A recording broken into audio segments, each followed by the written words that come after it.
Sir এই যে রাষ্ট্রীয় সম্পদের ব্যাপকতা, আমরা অনেক সময় মনে করি যে আমরা আসলে ক্ষমতায় নাই, আমাদের কাছে কোনো পাওয়ার নাই, যদিও আমরা সাধারণ মানুষ, আমাদের হাতে কি সম্পদ আছে? আসলে রাষ্ট্রীয় সম্পদের এই ব্যাপকতার কতটুকু যদি আমাদেরকে বলেন। না, এটা তো সবার, এটা বলার কোনো সুযোগ নেই তো।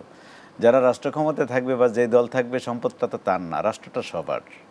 বরং আমি মনে করি যে এটা সুযোগ আসছে যে আমি আরও বেশি ভালোবাসবো এবং মানুষের কাছাকাছি পৌঁছে যাব, যাতে করে পরবর্তীতে তাদের আমি সমর্থন পেতে পারি।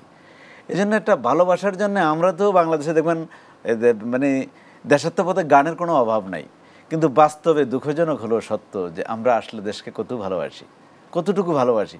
ভালোবাসলে তো দেশকে ভালোবাসতে হবে, দেশের মানুষকে ভালোবাসতে হবে, দেশের সম্পদকে ভালোবাসতে হবে, দেশের সম্পদ সংরক্ষণ করতে হবে, দেশকে উন্নত জাতি হিসেবে উপরে নিয়ে যাওয়ার জন্য যত চেষ্টা করা দরকার সেটা করা দরকার। কিন্তু আমরা দেখি মাঝে মাঝে আমরা সম্পদ নষ্ট করছি, তাই না, জ্বালিয়ে দিচ্ছি। তারপরে আসলে যত যাই হোক, কারো প্রতি আক্রোশ থাকতে পারে, আপনার ক্ষোভ থাকতে পারে, তাহলে আপনি দেশের সম্পদ, রাষ্ট্রীয় সম্পদ নষ্ট করতে পারেন না।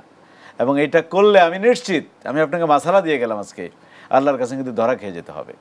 কারণ এটা হলো হকুল ইবাদ, এটা মানুষের অধিকার। মানুষের অধিকার আপনি নষ্ট করতে পারেন না। আল্লাহর যে হকুল্লাহ সেটা তো আল্লাহ ক্ষমা করে দিবেন, আল্লাহ গফুরুর রহিম।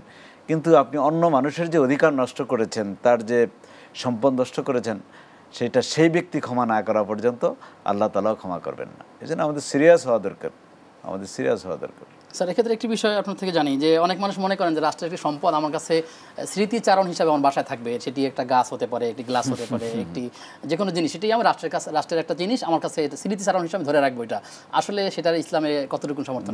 না, এটা আমাদের আঞ্চলিক ধারণা হতে পারে, ইসলাম এটাকে সাপোর্ট করে না। সেটা হোক না একটা ছোট্ট একটা ব্লেড, একটা সুই, এটা রাষ্ট্রীয় জিনিস, 18 কোটি মানুষের মালিক, এবং অনাগত যারা এই দেশে জন্মগ্রহণ করবে, আসবে যে জেনারেশন, তাদেরও এটা অধিকার। তো বিধায় এই ধরনের চিন্তা ইসলাম কখনোই সাপোর্ট করে না। যে কোন ব্যক্তির ক্ষোভ আর রাষ্ট্রের প্রতি ক্ষোভ দুটো কি একই রকম? না, ব্যক্তি বা কোনো দলের প্রতি ক্ষোভ থাকতেই পারে। আর বাংলাদেশের ক্ষোভ জন্মায় খুব দ্রুত, কারণ হলো মানুষের চাওয়া পাওয়া বেশি।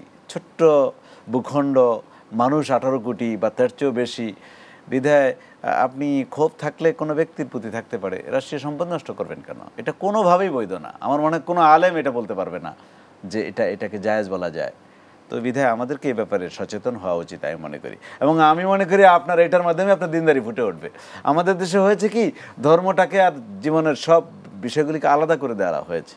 আমি মনে করি যে আমি মসজিদে তো যাই, কিন্তু মাপে কম দেই, আমি আমার আত্মীয় স্বজনকে ঠকাই, আমার উত্তরাধিকার সম্পদ যারা পাবে তাদেরকে দেই না, এভাবে রাষ্ট্রীয় সম্পদ নষ্ট করি। হ্যাঁ, আবার মসজিদেও সামনের কাতারে। এইটার সাথে ওইটার কিন্তু সংযোগ ঘটাতে হবে। আপনার ইমানই বলে দিবে যে না, এই সম্পদ নষ্ট করা যাবে না। ইমানই বলে দেবে যে বরং আমি আরও প্রোটেক্ট করবো আমার এই সম্পদকে। এগুলি মনে রাখতে হবে। ইভেন বাইরে যে টাকা পাচার করে, অর্থ পাচার করে, সেইটাও কিন্তু রাষ্ট্রীয় সম্পদ নষ্ট করছে। এবং আমি মনে করি অসৎ নেতৃত্ব, একটা মন্দ লোক একটা জায়গায় বসে থাকা, এটাও কিন্তু একটা রাষ্ট্রীয় সম্পদ নষ্ট করা। সততা কিন্তু একটা বিরাট ব্যাপার। অযোগ্য একটা সৎ লোকও যদি কোনো জায়গায় বসে থাকে, সে কিন্তু সম্পদ নষ্ট করবে না। আর আপনি যোগ্যতার কথা বলবেন, বলে রাষ্ট্রীয় সম্পদ নষ্ট করবেন, এটা কিন্তু